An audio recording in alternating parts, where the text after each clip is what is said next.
I still had myself muted. Ha. Welcome, everyone, to the most recent episode of The Fog and the Whirlwind at episode 103 today. Wanted to begin, as we always do, with our passage of the week, which is in Ephesians. Ephesians 6:12 says, "For we do not wrestle against flesh and blood, but against principalities, against powers, against the rulers of the darkness of this age, against spiritual hosts of wickedness in the heavenly places." And again, that is Ephesians 6:12. You know, it's easy to feel like the progressive person or the liberal person in front of you is the enemy. And you're not exactly wrong in thinking that. But ultimately, it's not about this person who's in a fleshly body or us that's in a fleshly body. We are part of something bigger. Yes, we are in our fleshly bodies for this time, but we have spiritual life in Christ. That's why we care so much about the plight of this world and why we don't want our enemy to destroy it. The beautiful creation, the beautiful order that God has set up. And that's one of the reasons why we get so passionate about this. We want this disorder, this chaos, this evil to stop. But it's important to remember that it's not just the government agencies, for example, the Department of Defense trying to start more wars, military industrial complex, even people like George Soros. That's who they are on the outside, but who they are on the inside is what we're really fighting against. Spiritual forces. They are pawns in the game of an evil one. And we oppose that. We are on the side of good. We are on the side of righteousness. And why? It's not because we figured out our way there. We used logic and reason to get our way there. Let's be clear. It's because our God revealed himself to us. We were just as lost. We were walking in darkness. Everything before our eyes was black. We did not know our left hand from our right.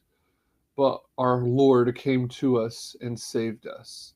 And we are eternally grateful, literally, for his sacrifice. We will be able to thank him in paradise one day.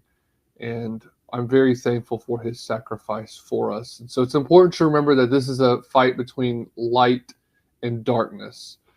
This is a term appropriated by our enemies. If you remember, Joe Biden would say, he'd shamble before a microphone and say, "We got to remember, we're going to go through a long, dark winter." Yeah, that's it.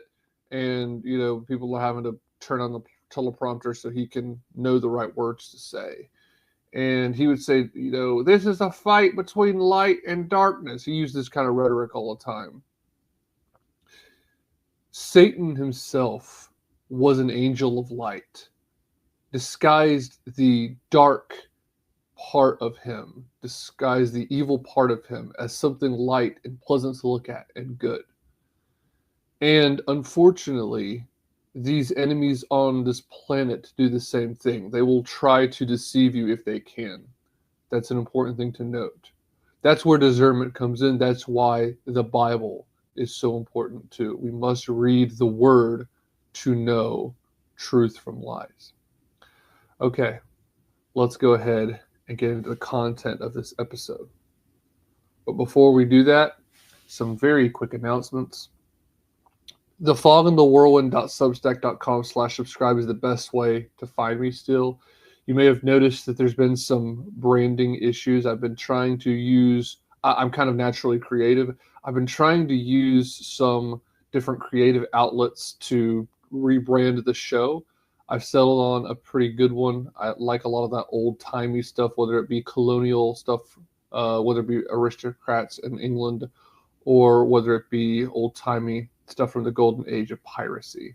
And so you see here this new profile picture that I have, and that's subject to change. It may change soon. Some notes on this episode. Most of it is going to be completely understood by audio. I'm not really going to show anything up on screen. If you want to see anything on screen, you can just come over to YouTube, Rumble, or Odyssey. But I'm trying to keep in mind those people who are listening to this on audio, so I really want to keep you guys in mind and not do anything on screen that you guys can't understand. Or if I do, alternatively, I will describe for you what's going on. So I mean, you can kind of see this when I played the video from John Hagee in my dispensationalism versus amillennialism video, the part 1, and he made the ridiculous statements that he made. You didn't really need to see that on screen. I mean, you can now if you want to go into the video and watch it, but you can hear it just fine. So that shouldn't be a problem. There shouldn't be any formatting issues, but if there are, just let me know. It's pretty easy. Okay, guys, let's get into something I've been very excited to talk to you about. This is a review and a discussion about reactionary thought in general, but a review more specifically of The Reactionary Mind, subtitled Why Conservative Isn't Enough, by Michael Warren Davis. Enjoy.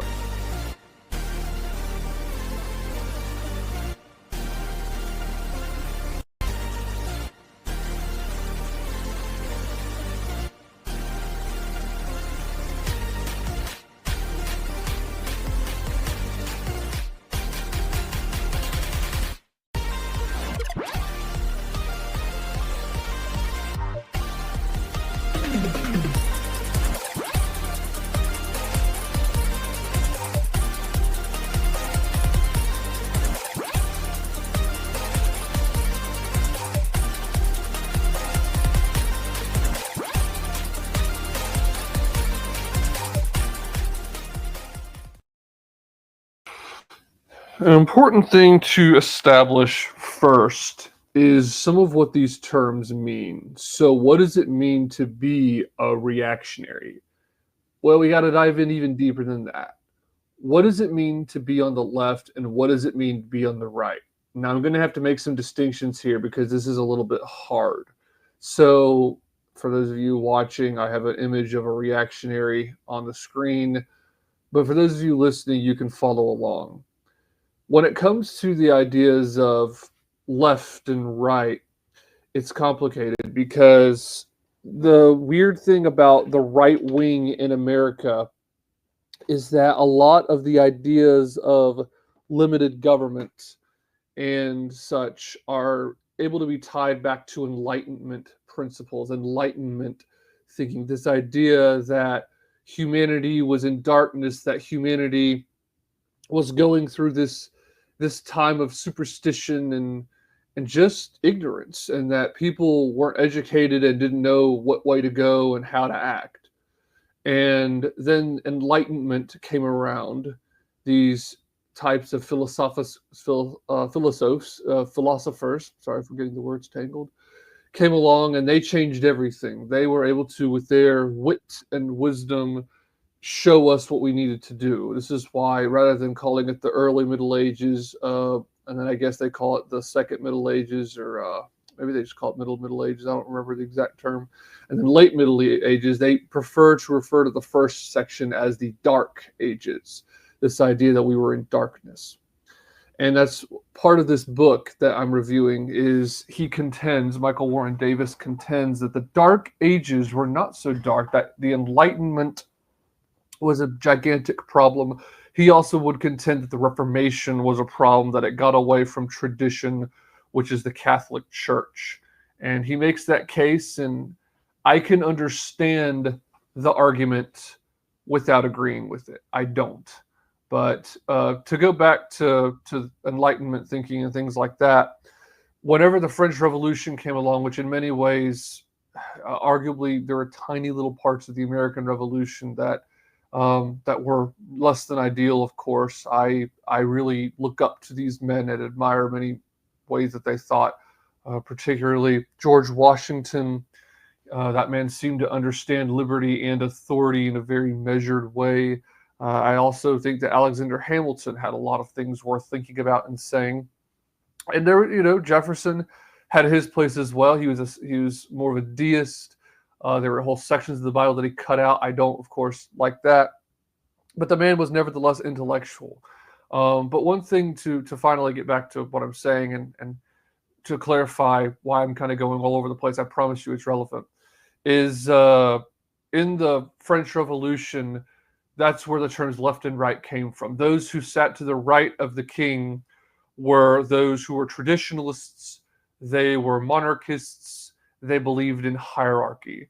And those who sat on the left were liberals, really. I mean, now I don't mean liberal by like, oh, FDR, no, or Obama. No, I mean liberal in the sense of capital L liberal. These people would have agreed with John Locke. These people would have cited the founding fathers of this country, of the United States of America. But of course, they took it in a more extreme, in a way, if you will, more populist direction, but with none of the good sides of populism, more of the evil sides of populism, which is weird because populism and liberalism are not necessarily the same thing. They can ally in certain ways. In the French Revolution, they certainly did. But those who sat on the left were the liberals. They were egalitarian. They wanted everything to change. They wanted so-called equality of opportunity. And then some of them then expanded on that and turned it into equality of outcome as well. They actually went either anarchist or communist. This is when we see the origin of this kind of thought. So that's where the terms left and right came from. Reactionaries were on the right. They wanted to uphold tradition and monarchy, hierarchy, and virtue. The church, most of them were very religious as well. There was a deist, if not straight out agnostic streak that was in the French Revolution. There was people that just outright rejected religion privately, although publicly they probably wouldn't have said so because it was not popular to do so. It is now. It's very popular to be an agnostic or spiritual but not Christian or atheist. That's kind of the popular thing right now. It's actually very countercultural to be hardcore Christian in a good way, and that's, of course, y'all know where I stand on Christianity. I begin each episode with a passage of the week for a reason. He is the reason we do anything that we do. So that's the concept of left and right. I think that it's also important to make the distinction. I mentioned the American Revolution, the Revolutionary War, as we call it here in the States. I'll cover it at some point in greater nuance. I confess I want to do a deeper study of it because Thomas Hutchinson does a really interesting debunking or refutation of the Declaration of Independence. And I don't agree particularly with it. I think that there's some things worth considering. But the thing that I like about the founders is that they were white Christian men. And in order to vote, you had to be a Christian man, member of the church, and you had to own land, right? And that's actually very right wing. That's not really a liberal or leftist thing. They did not really want either equality of opportunity or equality of outcome per se. They did want rights for men, but they were not Democrats, large D, or even small d, where like they wanted democracy. That wasn't really what they wanted. They wanted this elite class of people, these members of the church, to own land and rule this country. And so now it's important to distinguish, because of this, it's important to note that liberalism is not all the same. There is sort of this centrist, but I would argue left liberalism, which is really what we see now whenever someone calls himself a progressive or a liberal. Very few progressives are actually progressive, because if you're a progressive, you're basically very close to being a communist. Most of the time when someone says, I'm progressive, you actually nail them down on things like the economy and such, and they really are neoliberals LARPing as progressives. There's a lot of fake people like that. You can hear this with people like Destiny, Stephen Bonnell has called himself progressive, but then whenever you hear him debate like Richard Wolff, who's a Marxist, it becomes very clear he's very capitalist, he's a liberal. He's also had disagreements with the Young Turks. and Hassan Piker over it. And look, I'm not advocating for communism at all. I'm very anti-communist. But I'm just saying that there's a lot of people that call themselves progressives that aren't. They're neoliberals. So you've got these liberals that, yeah, I think really Stephen Bonnell would be a good example of like a left liberal. Another one, this is another good example. Oh man, his name just left my mind. Ben Burgess. I would think of him as well. And in ways, he may be more progressive on economics, but in many ways, he's always talking about democracy. And he's very socially liberal. I would probably call him a left liberal. And so yeah, there's a lot of people that call themselves that. But an example of a true progressive would be like Cenk Uygur or maybe Kyle Kalinske. So you've got that kind of liberalism. Then you've got right liberalism, which to me there's none better than Hans Hermann Hoppe. And he has books. I own his books. I've got two of them. And he's someone who talks about social conservatism, but also being fiscally libertarian and hands off and property rights. And I don't really have a particular problem with that. I think that there's a very nuanced conversation. I believe that private property is a good thing. I do believe that, for example, charging interest should be outlawed. I think that it's not biblical and does more harm than good. I do. And there's a huge problem with debt, but I've been also clear with the sense of credit card debt. I think that the chips should basically fall where they are. The people just need to avoid credit card debt like they avoid the plague or avoid cigarettes. I like how Dave Ramsey says that credit cards are the cigarette of the financial world. And I'm perfectly fine with someone wanting to smoke cigarettes. I am. I'm pretty much in that sense with tobacco. With drugs, it's a little bit different. But with alcohol and tobacco, I'm very tolerant of basically living and letting these things are taxed and regulated. And in terms of tax, I don't really care about being taxed. The government has too much money as it is.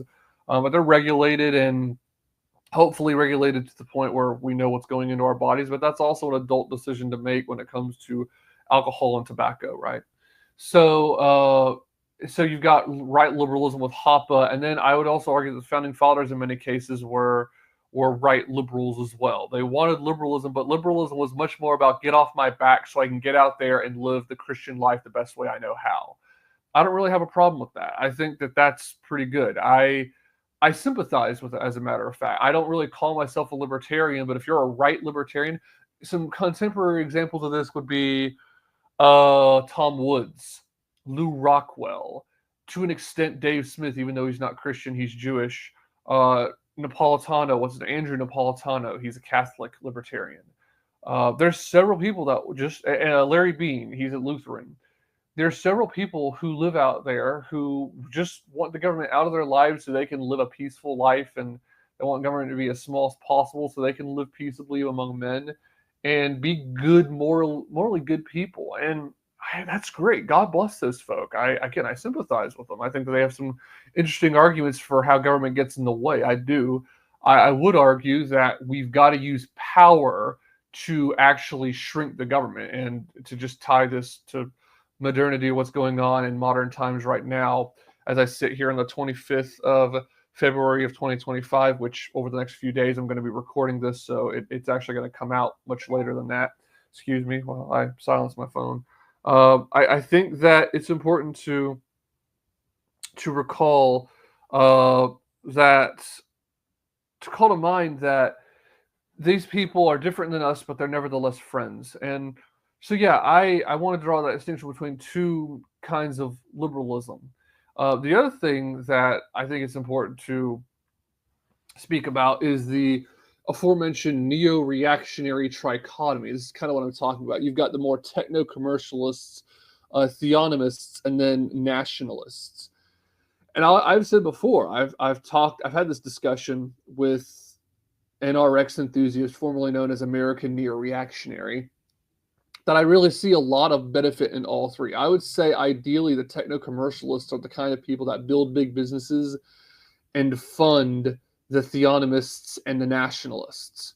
And the other thing that I've mentioned, like I said, this is a trichotomy where you've kind of got in the middle. All three of these are neo-reactionary, or maybe just big brand and reactionary. Techno-capitalism or techno-commercialism is the other term for it, and then nationalism, and then the more traditionalists, the theonomists. And I see value in all three. Again, ideally, the capitalists fund everybody else, but then I do think we should have tradition, patriarchy, virtue upheld.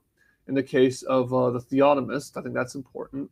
But I'm also, I think to my core, there's a part of me that's nationalist. I do really think that caring about our borders and stopping the expansion of our borders through war, and kicking out people from this country that don't belong here, foreigners, is really important. We need that badly. That's something we need sorely.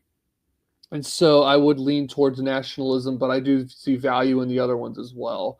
And so I wanted to say that first, but let's now go into more. So as I've mentioned, the reactionaries are for tradition, order being upheld, and in many cases monarchy. And why is this? Well, let me read just a little bit of this book as kind of like an introduction. I'm going to be reading this book quite a bit, but I want to begin with this should be on page 9 is where we're going to start, of The Reactionary Mind by Michael Warren Davis. Let's see here.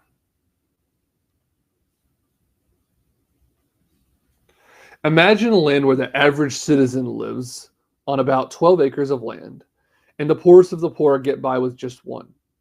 None of them have ever seen the road darkened by a skyscraper or heard the air split by the sound of a passing airplane.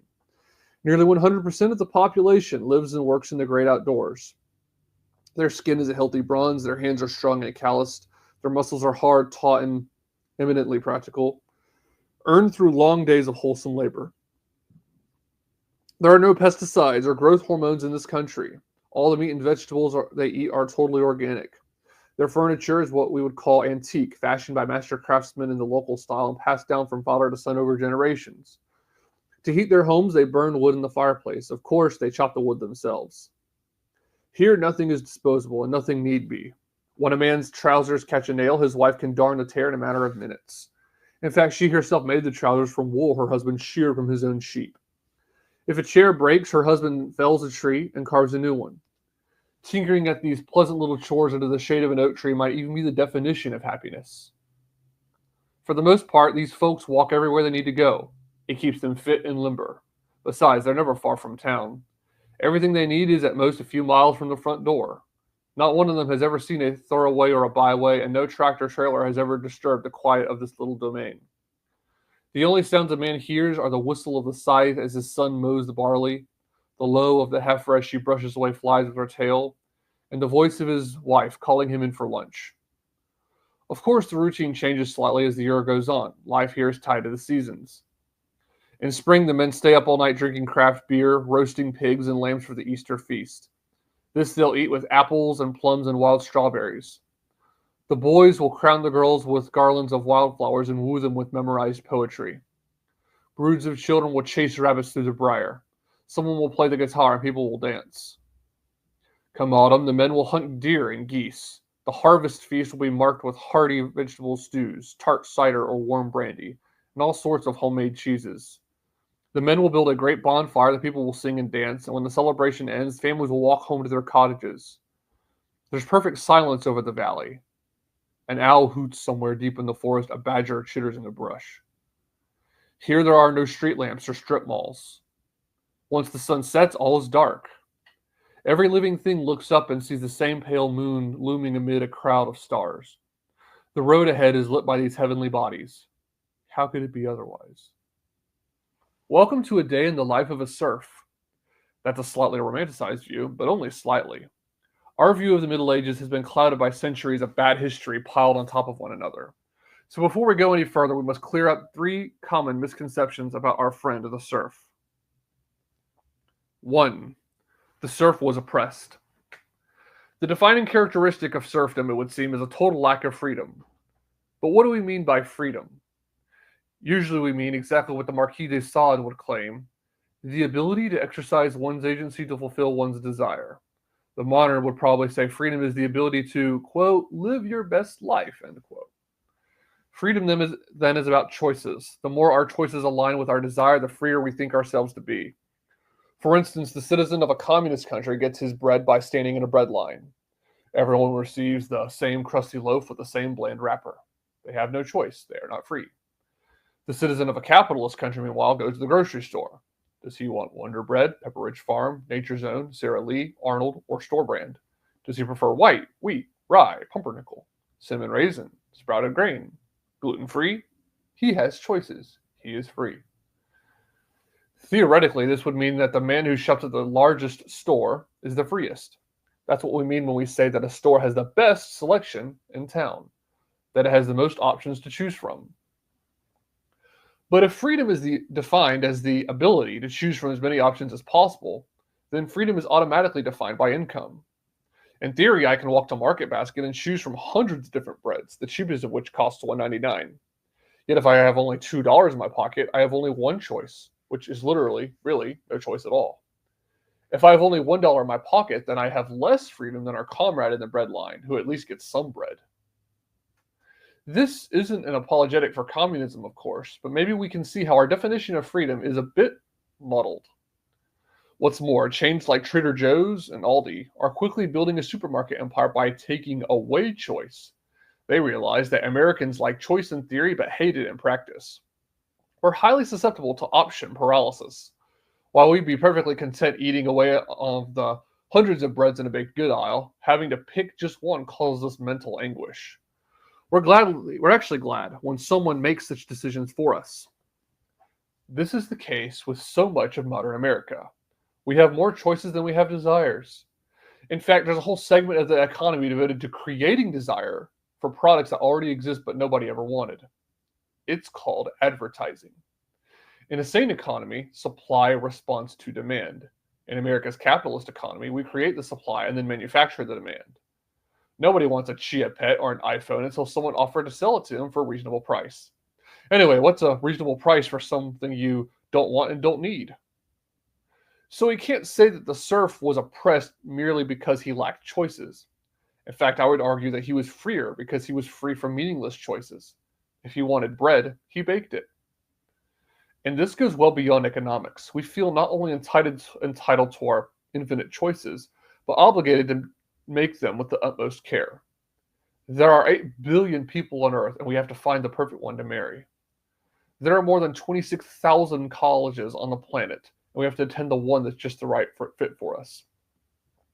Then we have to move to our ideal city and land our dream job, which will allow us to buy our dream car and go on our dream vacation to an island paradise in the Caribbean. If we don't, we'll die, unhappy and unfulfilled. This is nonsense, of course, but many Americans think this way, even if unconsciously, and it's making us miserable. We are always free to choose, but never free from choice. We lack the greatest freedom of all, freedom from desire, otherwise known as gratitude. Chesterton once said that thanks is the highest form of thought, and gratitude is happiness doubled by wonder. This has always been the position taken by the Catholic Church. Christian serfs were warned against greed and urged to thank God for what little they had. Most of our contemporaries would probably call that a form of propaganda meant to defend the lairds from their envious peasants. Well, the American middle class enjoys prosperity beyond anything the fattest, richest laird in all the Middle Ages could have dreamt of. We have infinitely more to be grateful for, and yet we're infinitely less grateful for it. Gratitude for the blessings of his life is what made the serf's lot such a happy one. He lived his whole life in the village where he was born. He began apprenticing for the family business as soon as he was old enough to hold a shovel or carry a hammer. He married some girl he'd known and befriended since childhood. He was baptized, confirmed, married, and buried in the same church he attended every Sunday. In other words, he was blissfully free from all the basically meaningless choices that we moderns spend the first 50 years of our lives agonizing over. By the time he was 18, he could get on with living. Myth number 2. The serf was ignorant. When we picture a serf in our mind's eye, we see an illiterate, superstitious bigot, his boots caked with manure and his face full of warts. He couldn't read, he couldn't vote. If he wanted music, he had to sing it himself. If he wanted art, he had to content himself with the statues in his parish church. He was uncultured and uncouth, trapped in a religious political system in which he had no say, and which he couldn't understand even if he did. How unlike us moderns, we spend our days reading Plato and listening to Beethoven.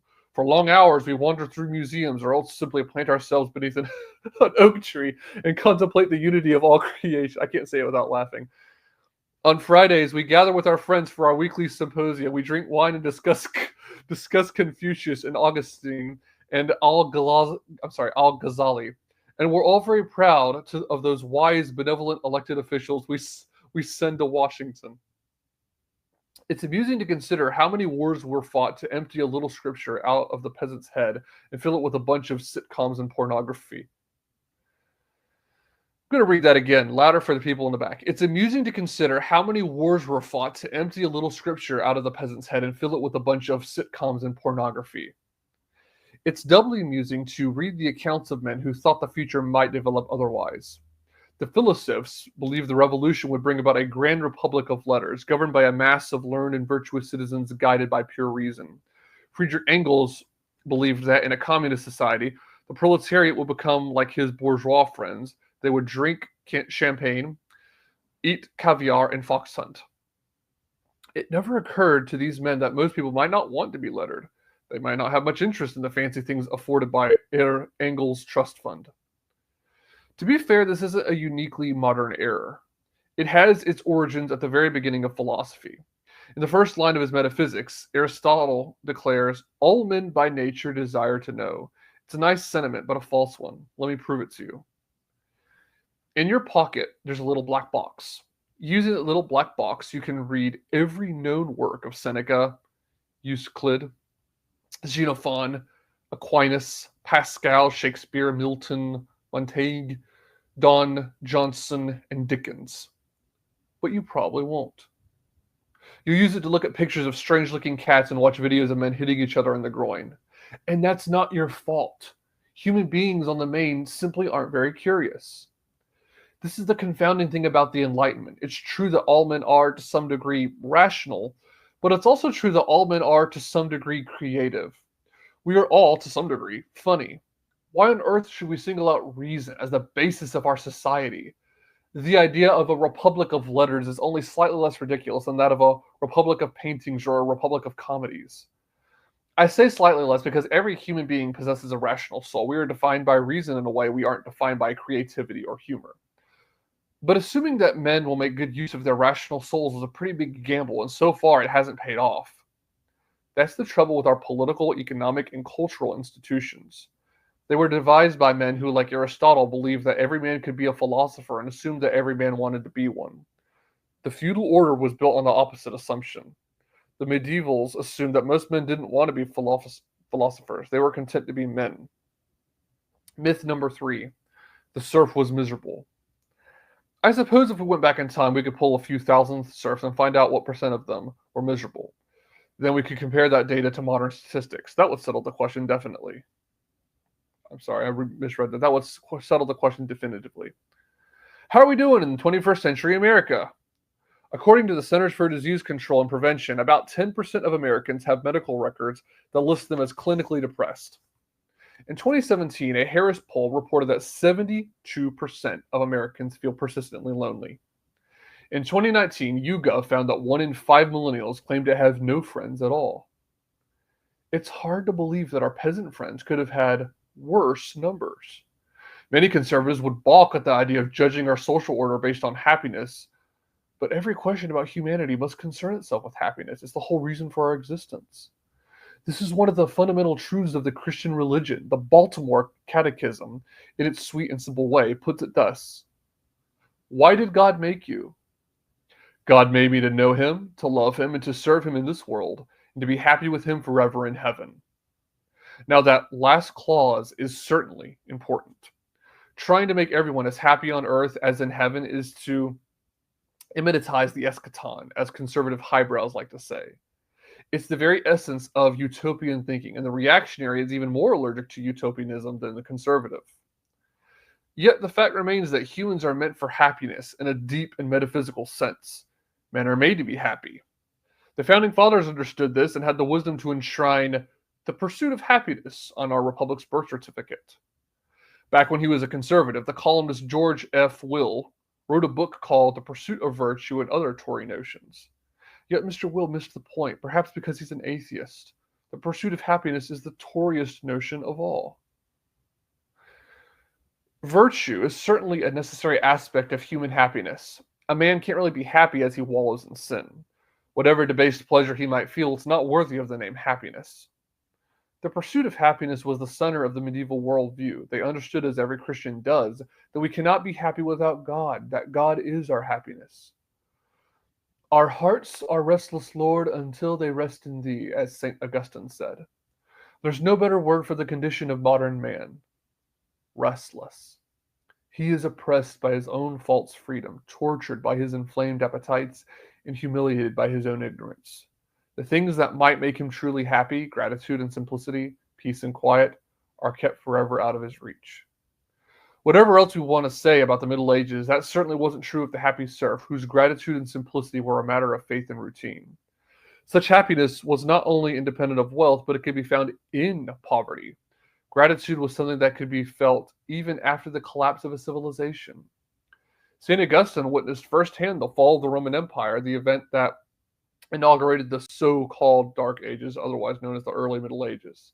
This was a turning point in the history of Christianity, as Charles Van Doren, himself no reactionary, wrote, "Where wealth had been the measure of a Roman, now poverty became the measure of a Christian." It was poverty, yes. Specifically, it was Lady Poverty, the maiden in the desert who won the heart of that great chevalier, St. Francis of Assisi. In his blessed poverty, the medieval man found a reflection of Christ himself, the poor carpenter's son, and the source of all true happiness. Excuse me. As Van Doren observed, the Christian of the Dark Ages also felt that the greatest of human pleasures was to praise the Creator. Simple meals, a simple life, time to contemplate eternity, and a voice free to praise God. What more could man want? We cannot remake the world as 12th century France, but what we can do is recognize that a happy society would look much more like 12th century France than 21st century America. If one believes with Louis de Bonald that Christianity is but the application to society of every moral truth, end quote, then one would want our society to be in some meaningful way Christian. In the Middle Ages, we have the singular example of a purely Christian society. It was isolated from the old paganism by the yawning Dark Ages, and not yet spoiled by paganism's return in the 15th century.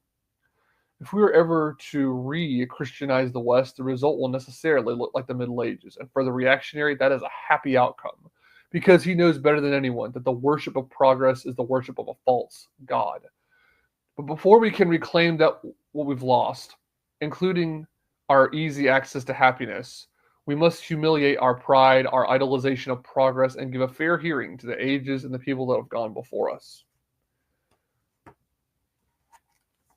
And that's just chapter 1. Isn't that beautiful? Wow. Oh my goodness. So yeah, let it be known that is just part of this book. I love it. I'm going to read more of it to you guys, but just contemplate that. Pause this and think for 1 or 2 minutes and then resume. Think about life in the past, how good it was in many ways, and then think about what we're living in right now. Of the part we just read, I would say probably the part that sticks in my mind the most is when he looks at current human happiness. That's an important question worth asking. Where are we at?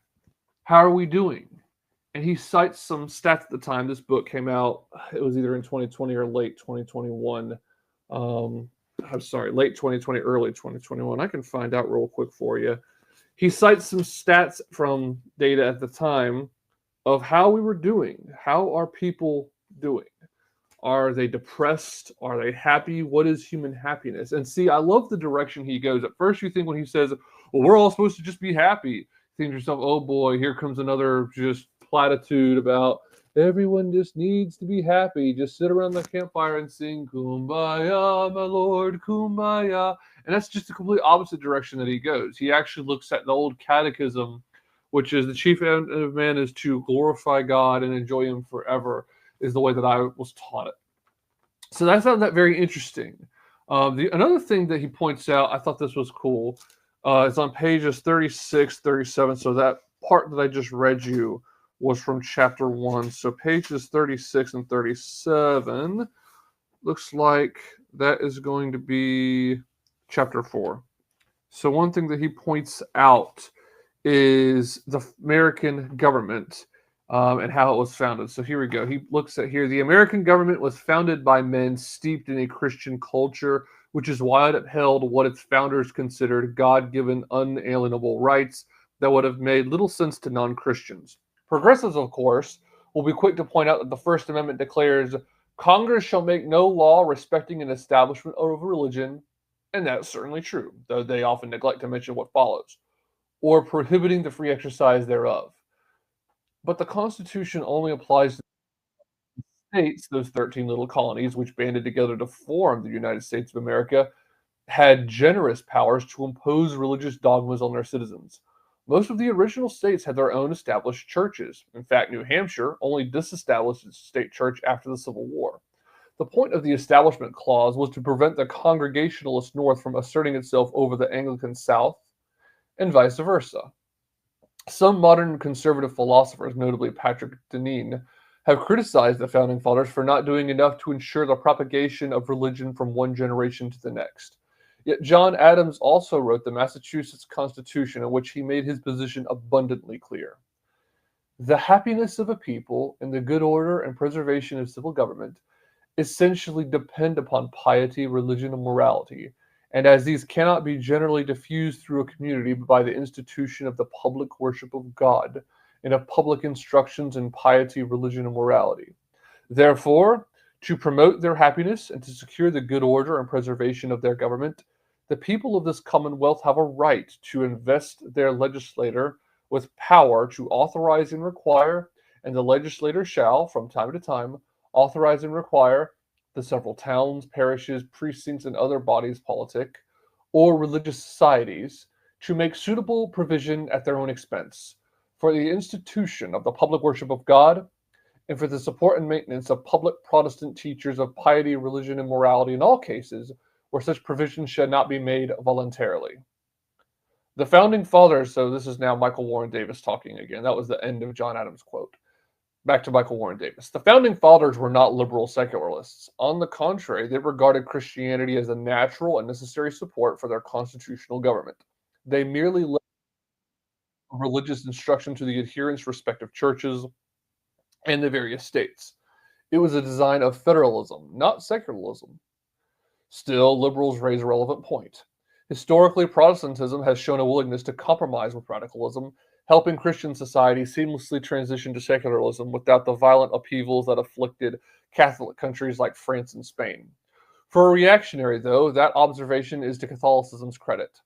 Nothing in history has disproven Cardinal Newman's claim that there is no medium in true philosophy between atheism and between atheism and Catholicity. End quote. And if the reactionary's task is rebuilding a Christian society, it likely begins with reasserting the primacy of the Catholic Church in our lives. The choice to vary Cardinal Newman slightly might be Catholicism or socialism. The left, whether Antifa, Black Lives Matter, the big tech media, academic government complex, and increasingly radical Democratic Party, approaches politics with a kind of religious zeal because it is replacing the old common metaphysic, the Christian one, with a new one. End quote. Okay, back to me talking. So, of course, am I going to differ with what he said about the Catholic Church? Yeah, and I don't think it's much of a stretch. All you got to do is look at the current Pope. Listen to the current Pope. I mean, this idea that, oh, these people over here, these Protestants have shown a willingness to compromise with radicalism, whereas, Catholics don't. Not true. I mean, there's many, many arguments that the Catholic Church has changed many times. There's a lot of people, especially, that are extremely critical of Vatican II, which occurred in the 1980s. And okay, I don't particularly care for Catholic politics, so I'm not going to talk a whole lot more about that. Is it true that there have been Protestant societies that have compromised with radicalism? Yeah, I don't really have a problem with that. That's definitely true. That is the rule, as a rule, that has happened in this country we live in right now. But there are Protestant churches that have not compromised, that won't go along with that. And I mean, my church doesn't. And there's other churches that many of my brothers listening to this go to that don't compromise with this secularist evil regime we live under. And so that's important to note. And again, as I noted, the Catholic Church has done it as well. Now, the rest of what he said, as far as the founding fathers are concerned, and the left, which is approaching politics with a kind of religious zeal because it's replacing the old common metaphysic with the Christian one, with the new one. Not only yes, but heck yes. I have really wanted to come on here and make the point to you people that we actually live in a theocracy. That may shock you. It's not a Christian one. It's weird to call it an atheist theocracy because a theocracy is religious rule and atheism is by definition not supposed to be religious. But I would call it like an anti-theist theocracy, or more specifically, really, it's an anti-Christian theocracy. Who is the god of this theocracy? Well, it kind of depends. And this is the weird thing that's difficult, that's atypical of some religions, although it's sort of similar, I guess, to Hinduism or something like that. There are many gods. On a certain day in Hinduism, there may be a feast to this goddess over here or this god over there. Here in this theocracy that we live under, it's Black Lives Matter. Oh, well, this happened to this poor black person, so we must gather up our alms and our sacrifices, lay them on the altar, and recite our chantings and our prayers of hands up, don't shoot, Black Lives Matter, pigs in the blanket like bacon, just dumb crap like that. And then all of a sudden, okay, the next week, what do we have? Oh, we need to have a transgender genocide awareness month where we gather up into our big long groups, these parades, these pride parades, and we chant, "We're here, we're queer, we're coming for your children, and stop trans genocide, and trans women are women." That's the idea. It's religious chants. These are not just some chant in a vacuum that's happening for some random reason. No, this is a religious ceremony. This is a religious chant made to replace the old ones. We have eschewed and put off God. There's a biblical principle of putting off and putting on. And as a nation, so many of us have put off Christianity, and there has to be something that you then put on. It doesn't just like, well, now we have no identity. Well, now we have nothing. No. Right now, the identity of America kind of stinks, and it's getting some better over time. There is a reaction to this, but the reaction now is hashtag pride and the rainbow flag or the trans pride flag. It's a disgrace, but that's nevertheless the case. And it's because we live under this kind of really gay race communist theocracy. I kind of am hiring the word woke for the reasons that NRX enthusiast has outlined in the past. I like the term gay race communism a lot better, or GRC for short, because that's what it is. It's gay. It's all about homosexuality, celebrating men having sex with men for some reason, really. I mean, ultimately, it comes down to this is a satanic movement because it's against God's established order. Race because, oh, it's anti-white. It's all about elevating and exalting people of color, to use the left's language. And then communist, well, because these people ultimately are communists. And yeah, controlled by a lot of the same communist people that carried out the Russian Revolution, the same groups, same evil elites. So that is an important thing to note, that they are trying to replace the old common metaphysic, the Christian one, with a new one. So I wanted to read that to you. Okay, we're now going to take a look at something else. We're going to take a look also in chapter 4. Something that Davis makes his case is that we need Christendom. And I think that he makes the case that Christendom has to be Catholic in this. As I just read, he said that the Catholic Church doesn't compromise, which isn't true, as I've said, as I pointed out. And I made the note that I don't know why we can't have Christendom in Eastern Europe and Christendom in America and Christendom in Western Europe simultaneously. And then Protestantism in England, Protestantism in America. So what am I talking about? Well, so he makes the case, well, all these places need to be Catholic. And now he would actually disagree with himself because he's Eastern Orthodox. I don't know how he would phrase it, but I'm sure he would say it differently.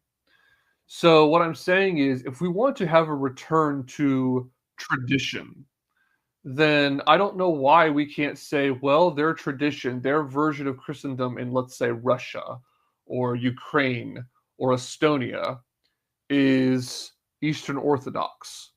I don't really know why it has to be Catholic. There's not really much of a history of Catholicism out that way. There was up until the Great Schism of 1066, and pretty quickly that area became very Eastern Orthodox. Now, I've made the point that I'm not Eastern Orthodox.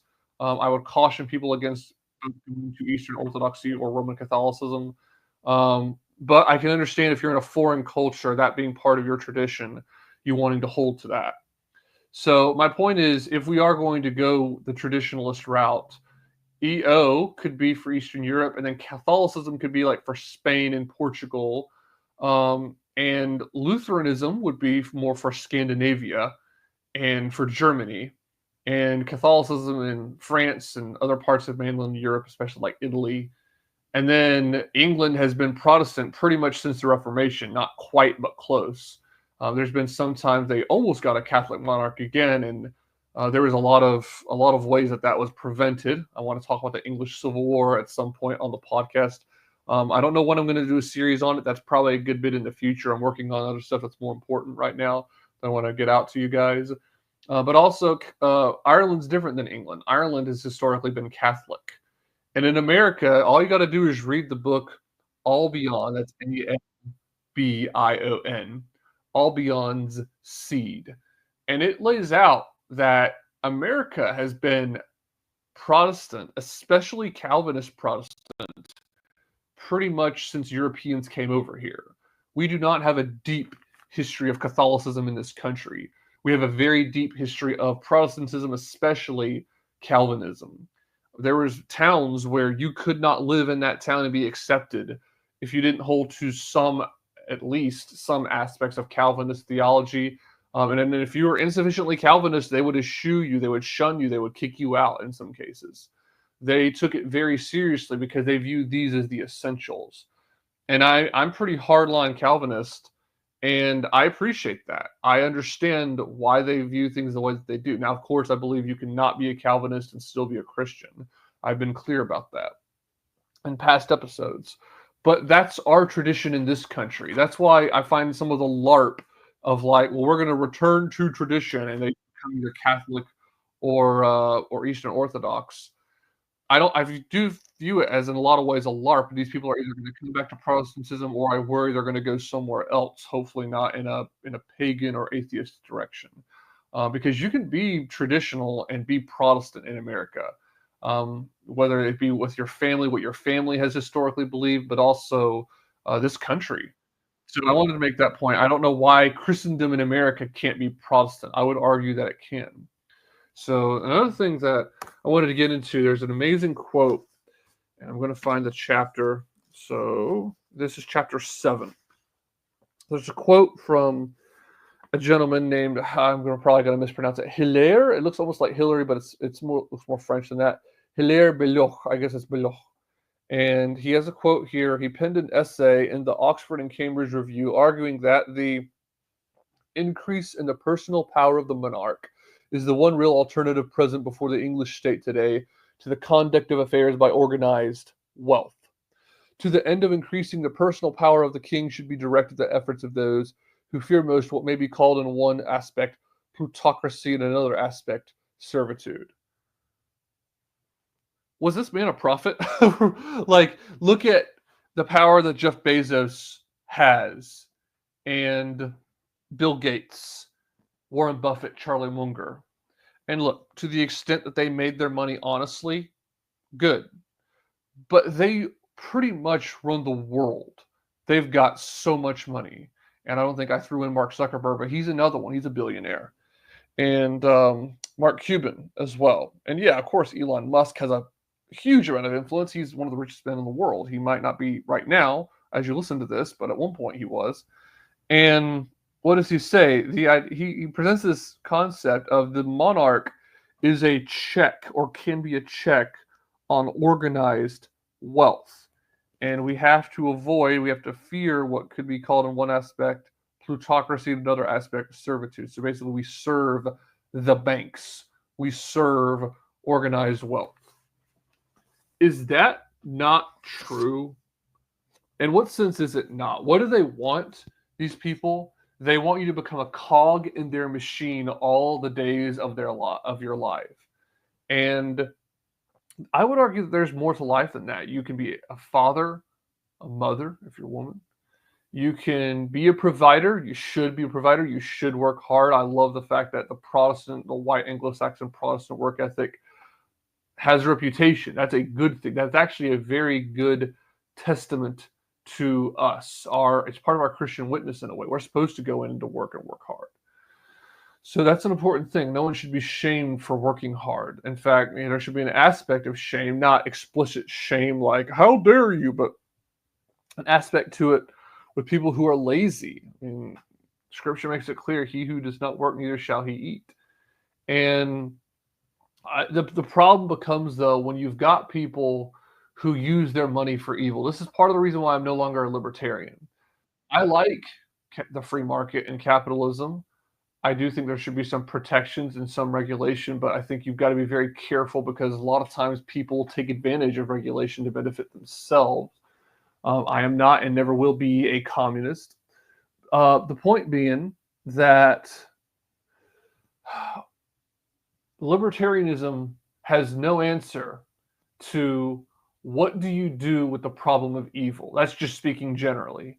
But that also includes, okay, what about the people who have all this money and they don't use it for good, they use it for evil? And that's where I don't particularly have a problem with someone like Teddy Roosevelt doing something to step in, where you got people dying on the line.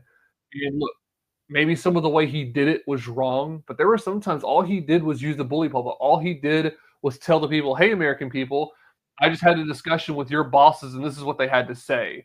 I remember seeing a documentary where it talked about that. He didn't always use the power of the pen for the executive order or use government force. No, sometimes all he had to do was stand before a crowd and talk to them.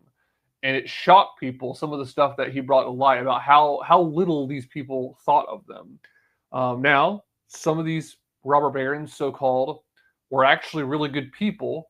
And when the time came, they did what they could to stop the FDR administration. And I applaud them for that. I've talked about that at length and will in future detail. But there's a problem with libertarianism. There's no answer for the problem of evil, specifically rich people. What do you do whenever they decide to use their wealth for evil? What do you do with George Soros? Is it wrong or improper for our government to ban George Soros from holding property in America or ban him from the country? Well, that's against freedom of movement and he has the money, so he should be able to make the investments. That's what a libertarian would say. Basically, he has the private property rights. You got to let him. No, someone that's more like me, either a reactionary or a nationalist or anyone that's actually genuinely right-wing, said this person is antithetical to our values. He is evil. He should not be able to have influence in this country. Food for thought. Okay, so continuing on here, this is going to begin on page 62. I think we're going to go to about page 66. This is still chapter 7. There's a lot of really good stuff in this book. It's really hard, to know when to stop because there's just so much. But let's begin here. This is in chapter 7, page 62 of my copy. In his essay, Bourbons and Bonapartes, François René de Chateaubriand, I think I'm pronouncing that a little bit wrong, rightly casts Napoleon as the founding father of the administrative state. In 10 years, he devoured 15 billion in taxes, Chateaubriand notes. I don't know what that would be today with inflation for United States currency, but probably something like 30 trillion. Chateaubriand goes on, which surpasses the sum levied during the 73 years of the reign of Louis XIV. What's more, we have praised Bonaparte's administration, if administration consists in numerals. If to govern well, it suffices to know how much a province produces in wheat, wine, and oil, What is the last penny one may levy as tax, the last man one may take, then certainly Bonaparte was a great administrator. It is certainly better to organize evil or put more order into disorder. I'm sorry, I think I read that wrong. It is impossible better to organize evil or put more order into disorder. But if the best administration is that which leaves people in peace, which nourishes their sentiments of justice and piety, which is frugal with the blood of men, which respects the rights of citizens, their properties, and their families, then certainly the government of Bonaparte was the worst of governments. Another royalist, Pierre-Paul Royer-Collard, made the same point even more powerfully. We have seen the old society perish, he lamented, and with it that crowd of domestic institutions and independent magistracies? Magistracies? I don't know. Basically, it's a plural of magistrates. Magistracies, which is carried within it. These institutions he called true republics within the monarchy, and these little republics, quote, did not, it is true, share sovereignty, but they opposed to it everywhere limits which were defended obstinately. Not one of them has survived. The revolution has left only individuals standing. It has dissolved even the, so to speak, physical association of the commune. This is a spectacle without precedent. Before now, one had only seen in philosophers' books a nation so decomposed and reduced to its ultimate constituents. From an atomized society has emerged centralization. There is no need to look elsewhere for its origin. Centralization has not arrived with its head erect with the authority of a principle. Rather, it has developed modestly as a consequence, a necessity. Indeed, where there are only individuals, all business which is not theirs is necessarily public business, the business of the state. Where there are no independent magistrates, there are only agents of central power. That is how we have become an administered people, under the hand of irresponsible civil servants, themselves centralized in the power of which they are agents. End quote. I'm not going to read that again, but you should listen to me again. So go ahead, go here on YouTube, fast forward back to the quote from Pierre-Paul Royer de Collard, and listen carefully. Doesn't that sound like us? Doesn't that sound like the United States? I'll leave it there. Back to Michael Warren Davis's commentary on this. Let's consider very carefully what's being argued here. In the immediate aftermath of the revolution, these two reactionaries were already complaining that the state had grown more powerful. The bureaucracy had expanded. All consequential decisions were being made from Paris. More than ever before, the central administration directed every aspect of French public life. Of course, the new administrators governed according to enlightened theories of applied reason. Educated opinion was on the side of the nouveau regime, while the common Frenchman suffered a loss of freedom and independence. That's not a romantic myth. It's the eyewitness testimony of men who watched their government grow to an unprecedented scale. And this expansion of state power wouldn't have been possible without the revolution. How did the revolutionaries achieve this power grab? How did they manage to usurp more authority than the Sun King? The answer is quite simple. The government claimed to act in the people's name. Medieval kings believed they were appointed by God. They believed in divine right, but also in sacred duty, which made them accountable to God. They were vested with authority, but part of that authority was to uphold justice and to defend the sacred liberties of their people. Not so with the nouveau regime. Because the governing authorities in a liberal state are ostensibly chosen by the people, the rulers are given full license to command the people as they see fit. Their power doesn't exist in any sort of ancestral trust as in the Middle Ages. There's no sense of duty among modern rulers as there was under feudalism. And there are far fewer intermediary institutions between the individual and the state, except where federalism still exists as a modest restraining power. Instead, we now have a social contract. Whatever liberties the government usurps, its functionaries will remind us, you signed on the dotted line. The ratification of this social contract has led to an explosion of state power in the last 200 years. But the power of bureaucrats to direct public life was only the beginning. It also erased any distinction between the public and the private. The social critic George Steiner, no counter-revolutionary he, observed that the revolution abolished the millennial barrier between common life and the enormities of the historical. Past the hedge and gate of even the humblest garden marched the bayonets of political ideology and historic conflict. Suddenly, everyone had to have an opinion on politics, whether he liked it or not. In a monarchy, only one man is forced to bear the burdens of state, and as the bard says, uneasy lies the head that wears a crown. In a republic, the crown is divided into 100 million pieces. We each pin a little shard to our hats, and none of us lie easily. In our politicized age, ideology infects everything. Everything. This, I think, is the best argument for monarchy. It is not the divine right of kings to rule arbitrarily, but the divine right of men to be ruled competently and modestly. The question then is not, how do we go about restoring monarchy in this country? That misses the point. The whole point of reactionary politics is to minimize the political. We aim to put the state in its place, which is as far away from the commoner as possible. So, you say, the reactionary is a libertarian? That's an easy mistake to make, and it's made by greater minds than my own. Quedault Ledin and Joseph Sobran, to name two. But libertarianism is still an ideology. Where the socialist worships the state as a god, the libertarian fears it like a devil. Burke was right on this point, at least. A government is, quote, a contrivance of human wisdom to provide for human wants, end quote. Nothing more and nothing less. The libertarian makes the same error regarding the state that pacifists make towards the military or secularists toward the clergy.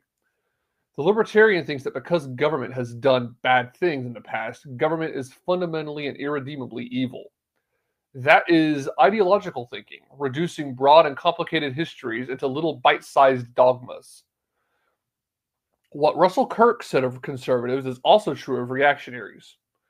Conservatives have no intention of compromising with socialists, but even such an alliance, ridiculous though it would be, is more nearly conceivable than the coalition of conservatives and libertarians. The socialists at least declare the existence of some sort of moral order. The libertarians are quite bottomless.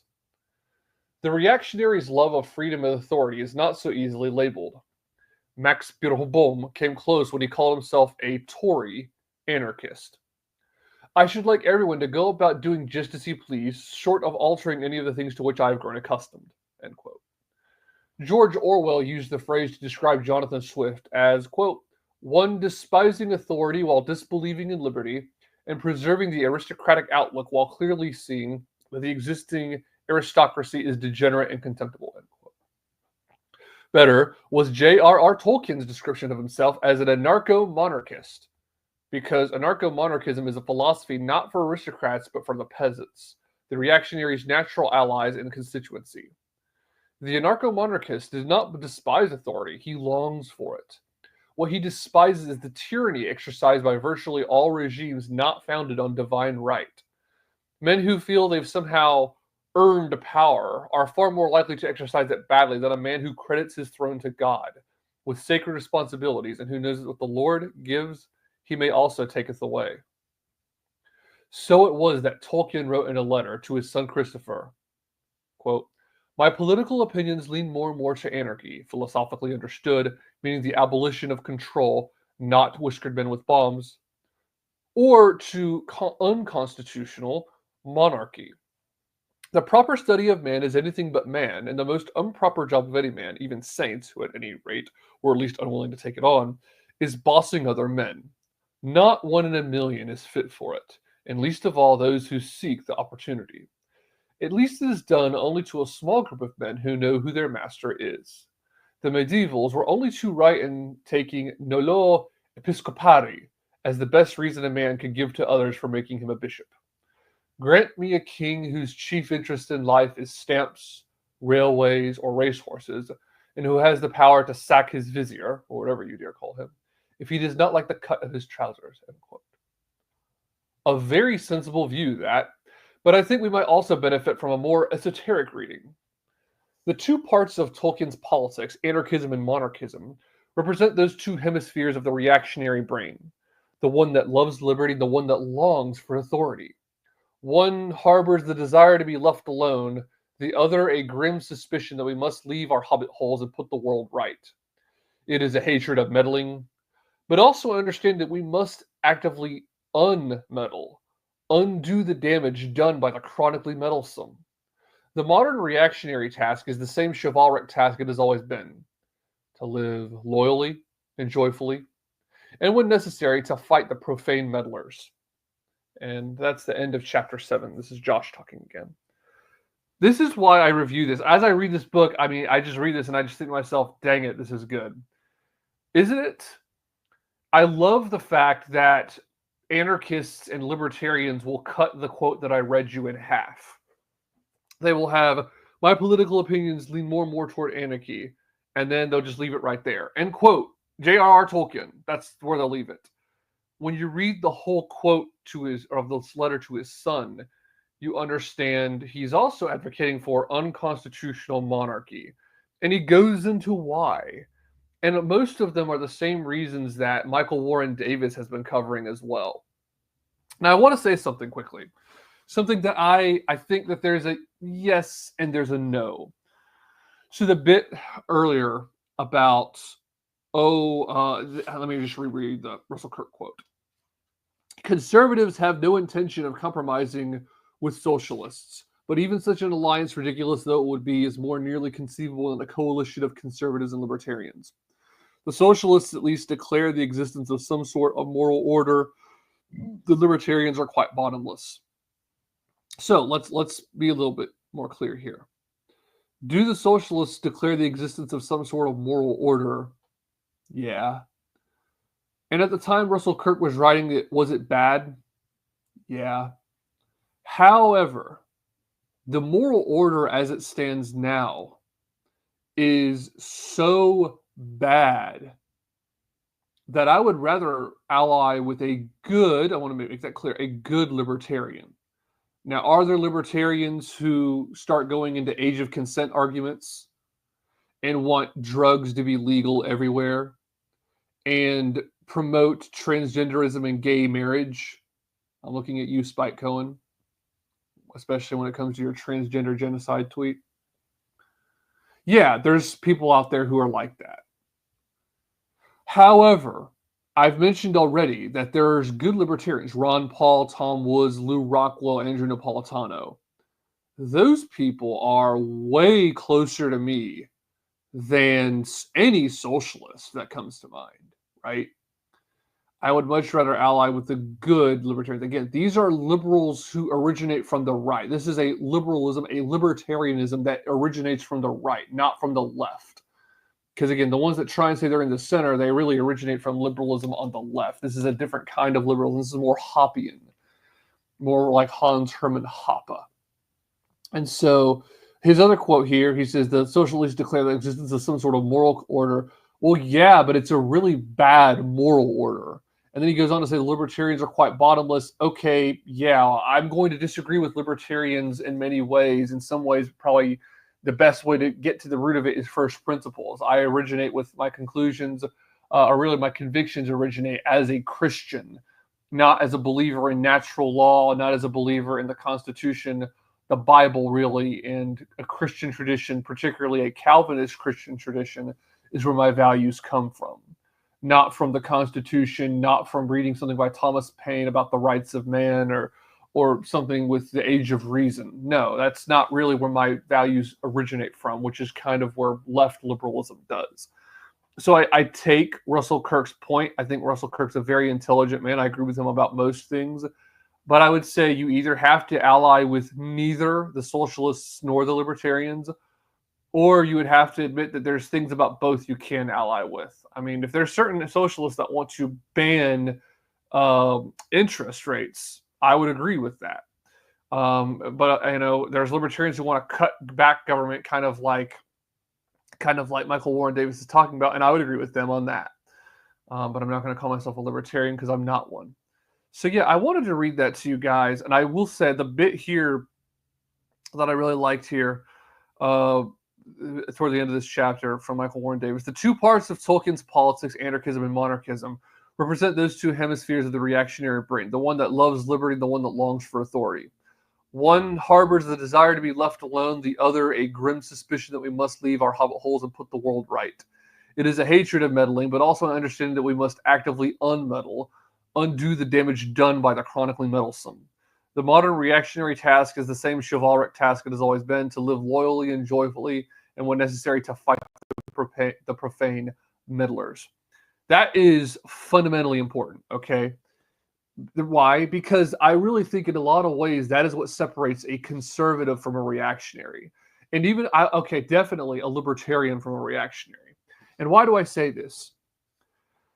There seems to be a segment of libertarians who say to themselves, well, we just need to live as though the state does not exist. Merely. Like that's the only thing they believe. Now, I do believe in some sense we should live in some ways. Like we don't live under this tyrannical regime. We should try to live free of it as much as possible in the sense of things like free speech, right? But there's also a time to play it safe. There's also a time to read the room. If you walk into a room and a bunch of mob guys turn around and they've all, start reaching into their pocket, you got to read the room and say, oh, I think I got the wrong room, and back out. You don't walk in confidently and start, calling them, what's the term for Italians? Fredo. Yeah, you don't do that. You got to read the room a little bit. So you don't go around on Twitter tweeting stuff that are offensive on purpose just to trigger people. I mean, if you're a comedian, you're doing it for a laugh, that's a little bit different because you're a comedian. You do that, you tick everybody off. I kind of view that differently, kind of like South Park, right? But in terms of serious political commentary, you've got to be so careful because you can do much better work on the street or free than you can sitting in a prison cell. So you've got to read the room. And with that being said, that's where politics comes in. You have to take power and use the power that you have to get more power. And then when power is sufficient, use it against your enemies. And that is something that libertarians fundamentally will not do. I don't know if I have the meme saved on my computer. If I do, I'm going to post it on Twitter. I'm also going to show it here on YouTube. Let me try and find it right quick. There's an amazing meme that Pete Quinones made. I believe he made this. And it was really, really good because, yeah, let me find it right quick. I might. Because it really accurately shows how politics works. There's a lot of people who want to deny this, who try to pretend, well, that's just not the way that it is. But this meme, in essence, is a trans person of somehow with a club in their hand, ugly, got stubble, weird hair, and a libertarian ANCAP guy wearing like a anarcho-capitalist shirt. And the ANCAP guy said, and there's a club between them. I'm sorry, yeah, I misspoke. The trans person doesn't have the club yet. And the ANCAP says, no, I can't use it. I won't use it. And the club is labeled government authority. And then in the next panel, the ANCAP is dead from a bleeding wound to the head, and the trans person has the club in their hand. Because very clearly, the point that's being made is that this side is willing to use power. You, however, are not. And you have got to be willing to. Because if you don't, then you're going to lose. Plain and simple. If you don't, then you're going to get clobbered in the head by the left. They want to kill you. And the only way for us to win, for us to prevail, is to use government power. I love how he puts it. We've got to leave the Hobbit hole. We live in Hobbiton. It's a beautiful place. The Shire is a beautiful place. It looks really darn good. When you're a kid, you think it looks boring. When you're an adult, you realize the Shire actually looks really, really good. Same for the Andy Griffith Show. You think it's boring when you're a kid, and you're like, it's not that good. But then when you get older, you realize that Andy Griffith's neighborhood looks really darn good. And the problem is you can't just try to go there. You've got to go there. Yeah, you should, but then fight to preserve it. You've got to become a reactionary. You've got to take political power and meddle with the meddlers. If you don't, they're going to come for you and take you over. And that's the way that it is. Conservatives are progressives driving the speed limit. Libertarians are unwilling to use political power. People in the dissident right understand power. That's part of when you become a dissident, when you stop being a libertarian or a conservative. you realize that it's about power. That's what libertarians and conservatives don't understand. Reactionaries are not driving the speed limit. They are driving the opposite direction away from the cliff. Continuing here, I did want to bring up very quickly chapter 8 of the Reactionary Mind. And I struggle here because I've already gone on for kind of a while, but this is a great chapter because it's about technology. You guys really need to read Irresistible. That's a really good book. Oh my goodness, I can't remember the name of the author. Let me look that up right quick. But Irresistible basically goes into some of why technology is so subversive and hard to deal with, guy. It's just so bad. Adam Alter, that's his name. Adam Alter wrote the book Irresistible. A lot of what he goes into also is psychology of the dopamine hits that hit our brain, and how a lot of the same dopamine hits people get when they're playing the lottery. So, like, as an example, oh, you won $1 million or even $100. Get a little bit of a dopamine hit, like, okay, I played the odds and I got something. Well, whenever you post something on Facebook and you get 100 likes or something, it's hitting a lot of the same parts of your brain. So it goes into things like that. One thing, too, that I found particularly interesting is he looks at environment. So he takes an example, Adam Alter and his team, because he had a team help him write this, takes an example of people that were in Vietnam. They go to Vietnam and they start getting hooked on heroin. And no matter what, they tried fighting this war so hard against this heroin, and they can't win. These people are sneaking it around. It's extremely addictive to them. Well, here's the funny thing. What they would then do, these same men would come home to the United States. They would give them a little bit of help, but overall, they would just never go back to heroin.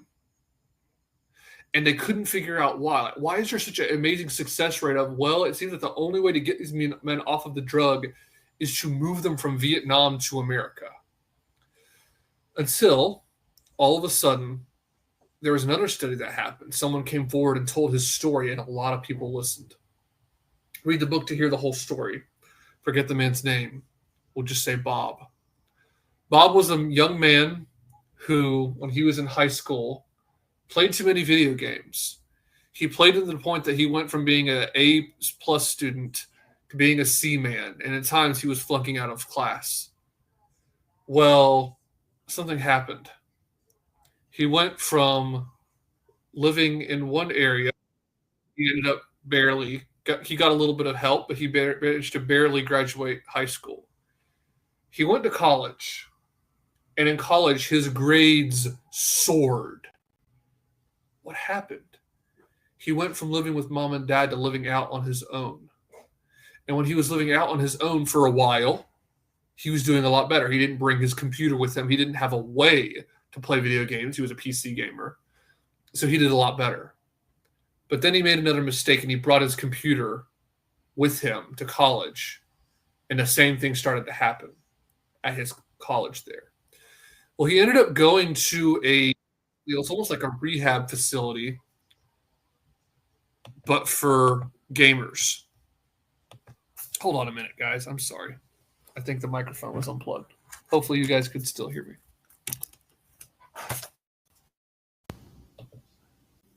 Sorry for the mic difficulty. I'd made an error. So hopefully you could hear me. Basically, there's a guy named Bob who'd had a number of addiction issues. He ended up going to a facility to get some help. And when he went to this facility to get some help with his addiction issues with gaming, he had tremendous success. Well, then what happened was he went home and he started falling back into addiction issues. He ended up having to go back to rehab. Well, then whenever he left rehab, he had an idea of, let me stay right here. Let me stay in the state where the rehab facility is, live nearby. And he had tremendous success for the rest of his life. So far, I mean, he's still living. But this guy, and again, I don't remember his name. It may not actually be Bob. But all of a sudden, he started doing so much better. All of a sudden, he had a lot of success in his life. This guy with all of these addiction issues. And this is not brought up in Chapter 8 of the Reactionary Mind. This is brought up in Adam Alter's book, Irresistible. So, wanted to bring that up to you guys because what was realized was similar to the Vietnam vets in Vietnam that were getting hooked on heroin, Coming back here though and having almost no problem getting off of heroin is that it's the environment. You can't live in the environment where you use. You've got to, if you make a life decision in many cases, you've got to move. Now there probably are some exceptions where if someone were to like radically reorganize their house or something, their brain subconsciously would feel like they live somewhere else and they would be able to succeed. But if you are having a problem with maybe like alcoholism or drug use or even addiction to technology, but then you change that environment radically, it's so much easier for you to move on. And that's an important note about technology. Something that Michael Warren Davis brings up in The Reactionary Mind is Oscar Wilde said, "The evil that machinery is doing is not merely in the consequence of its work, but in the fact that it makes men themselves machines also." Michael Warren Davis writes, "Too much refinement can be a dangerous thing, no less than our friend Maestra, so the Maestra, warned against the gangrenous vices that follow an excess of civilization. Still, when taken in moderate doses, civilization can be a good thing. To that end, we may distinguish between a tool and a machine. A tool is something that allows men to exercise their proficiency more efficiently, while a machine is something that renders their proficiency redundant. One is civilized, the other a little too civilized." He then goes on to write, "We can hardly overstate the significance of this shift in Western society. Before the Industrial Revolution, all weavers needed was wool, their hands, and a fair bit of know-how. They had tools, needles, and whatnot, but these tools were extensions of their hands, not replacements for them. Now, workers were replaceable." He was talking about the time of Mr. Ludd, Ned Ludd. "Mr. Ludd couldn't set up his own business. He couldn't afford to buy a stocking frame of his own. Only the burgeoning merchant middle class could afford these new machines. And so the working man was forced to abandon his trade, forget his skills, and settle for a life of pushing puddles for a pittance. As the mill owners continued their campaign of automation, their wealth grew steadily while the commoners' wages fell and unemployment expanded. Independent weavers couldn't compete with the mills, which meant that owners opened even more mills, turning even more weavers into fleshly machines. Unsurprisingly, the average worker's quality of life declined along with his quality of work. The skilled independent craftsman was on track to extinction, and along with him, the skilled and independent freeman. In time, old Ned lent his name to a movement called Luddism." So Ned Ludd had a movement called Luddism. Michael Warren Davis continues, "Today, the word Luddite is still used to refer to technophobes." So one thing that he goes into is that, of course, technology has done wonderful things. But what is happening with humanity? Part of the human struggle is how to figure out, okay, well, how can we move toward a more positive direction without basically moving into a complete life of ease? For example, you've got, in a kind of a comedic way back in the Jetsons show episodes, Mrs. Jetson's like, "Oh my goodness, so much housework." She presses a button, does all her work for her. The robot rolls out and does all the work for her. She doesn't have to do anything. She's complaining about her fingers cramping up, and it's like, well, the hilarious thing is, in a similar animation thing, Wilma is, pushing a vacuum cleaner, and it's some kind of a dinosaur moving on a wheel or something, sucking up the stuff, and then she has to walk outside, and it sneezes, and all the dust goes flying out. Like this old caveman-like technology where work's actually done. Like Fred Flint's is picking up rocks with a dinosaur's mouth and then cracking them with a hammer or something. They're actually having to do work, whereas the Jetsons really don't do anything. They just push buttons, right? Humans need an element of struggle. It is good for people to be up on their feet and standing and moving around with their bodies and engaging their intellects, their minds when they're working.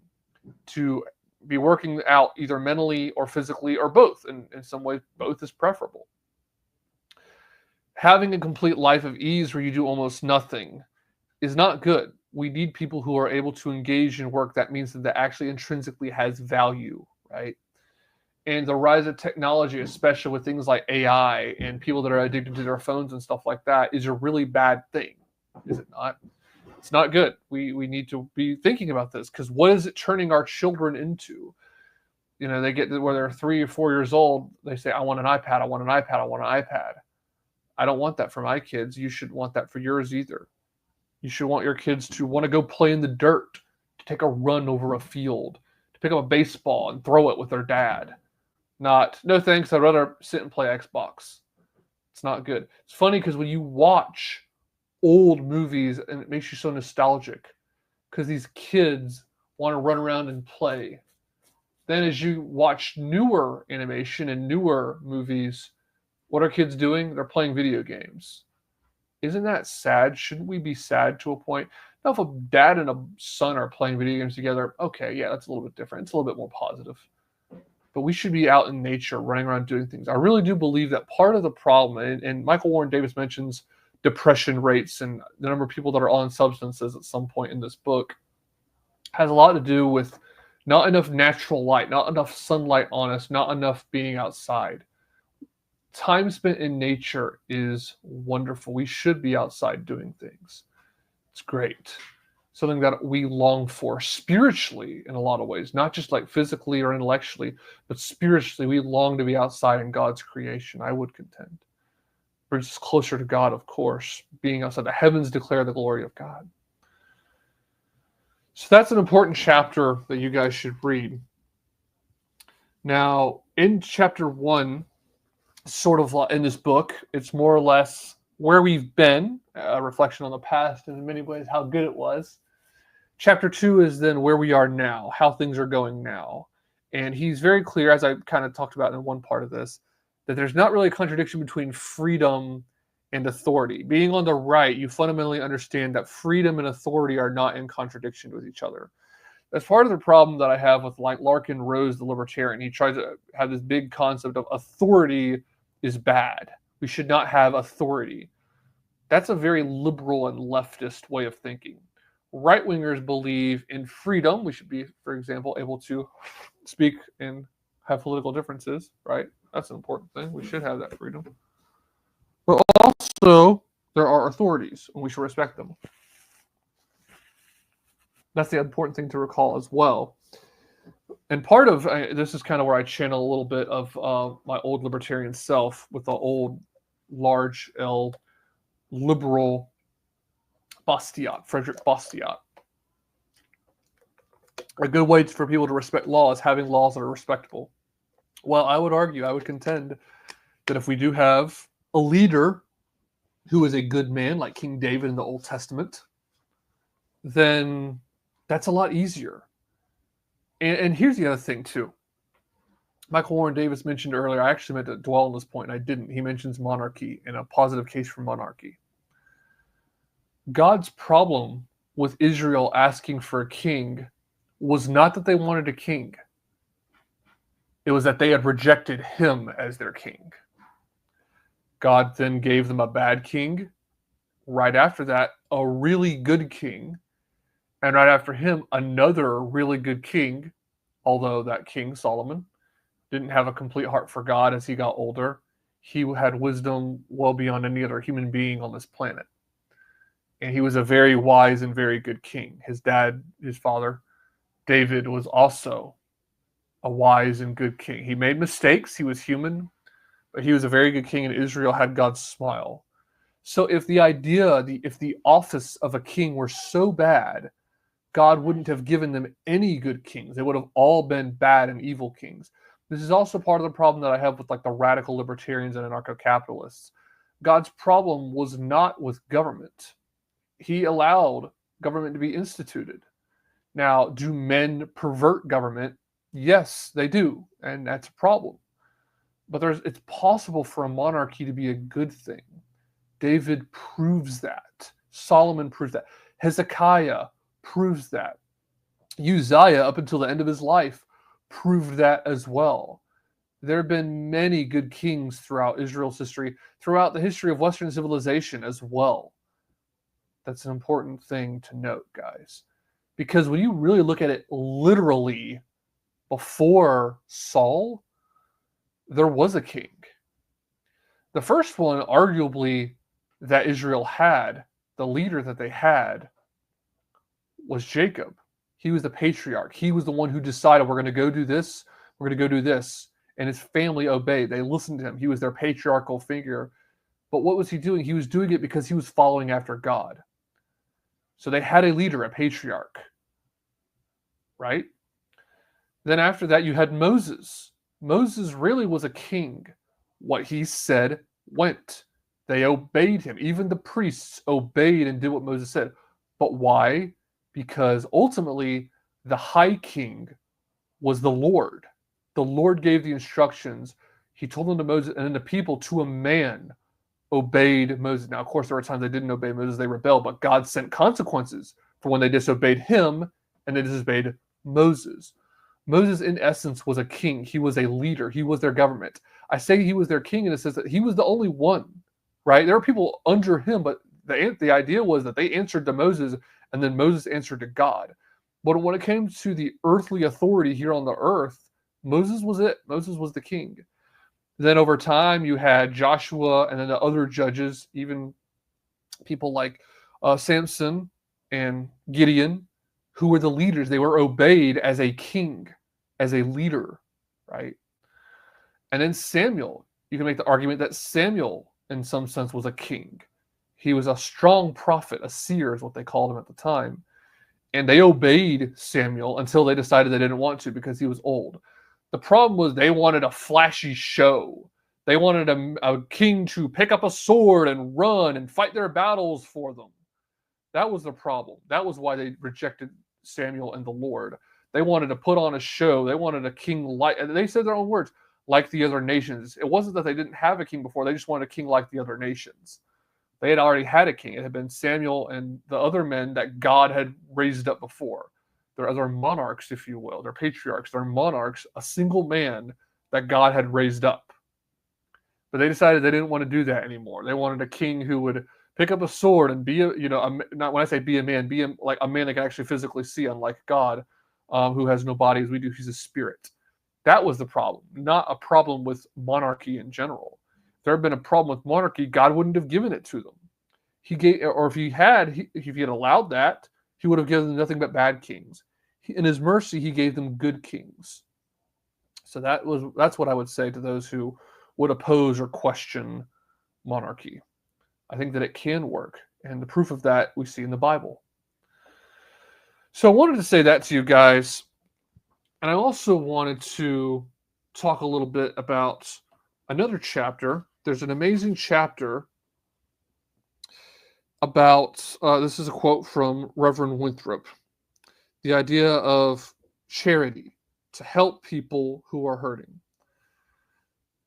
Reverend Winthrop said, that which the most in their churches maintain as truth and profession only, we must bring into a familiar and constant practice, as in this duty of love, we must love brotherly without dissimulation.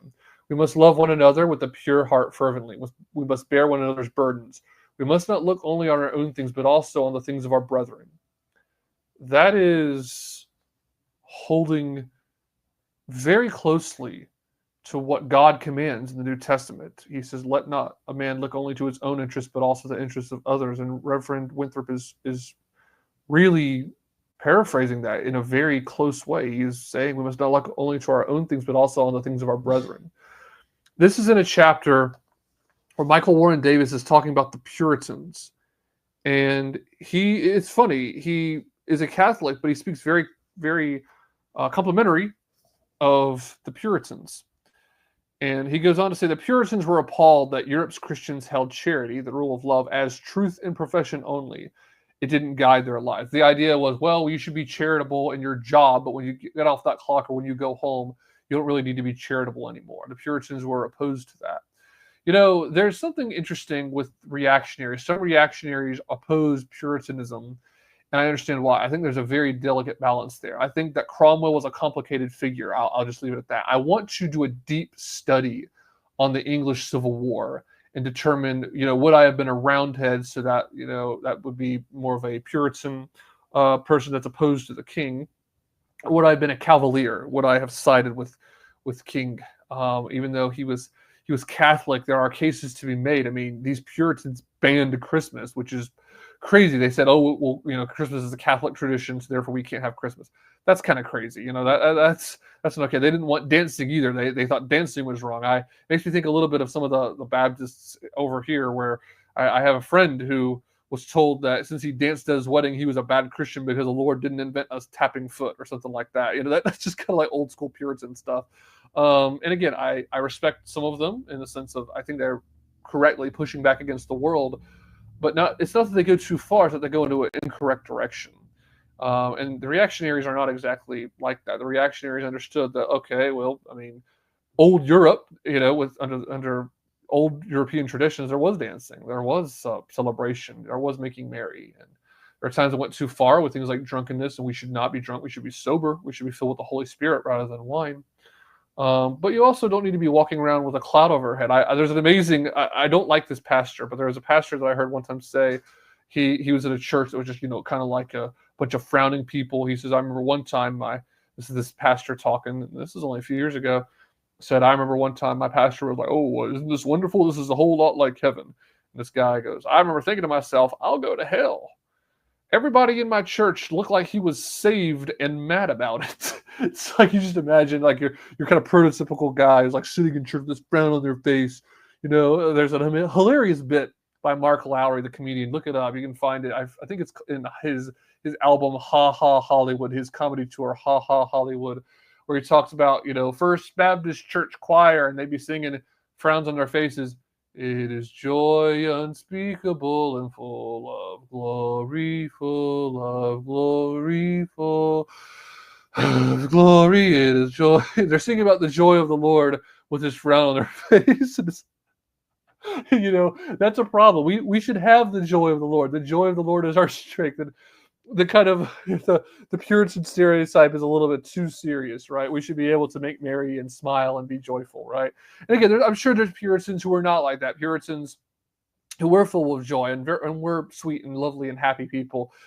Maybe some of that is the Puritan story not being told correctly. I will grant that. I mean, we have a very anti-Christ spirit in our time, so of course we're going to paint the Puritan in a negative light, but I mean, there's reasons for that. There are historical documents that would suggest that the Puritans took things a little too far. But anyway, I think that what Winthrop said in terms of charity is important, and this is in the context of chapter 9, where Michael Warren Davis talks about just Puritanism in general, but also that part there about looking out for other people's interests is important to think about. Because of the fact that he at one point writes a chapter, and I'm actually, if you hear the turning of pages, because I'm trying to find it. Here we go. He writes a chapter about a dock worker in Maine, just living hard lives and going out there and fishing and catching fish and making a little bit of money, but being able to, with this hard work, buy a house and be the sole provider of his family. And he makes this case that people are unhappy because the woman being at home with the kids and the man going out and working, but not having to work himself to an absolute frazzle. Being able to be home a little bit, for example, this is more like post-Teddy Roosevelt, having the weekend off and being able to be at home and pay his mortgage, but also, this is like more like 1950s America, being able to throw the baseball with his kids and have a life where he's working hard and he's got muscles on his muscles. He's a strong man and he works hard and he's conservative and he's right wing and he's opposing all these communists. He's supporting McCarthy. Not the stupid McCarthy we have now, Kevin McCarthy, but the based Andrew McCarthy, trying to root out communism, right? And that's the mindset, right?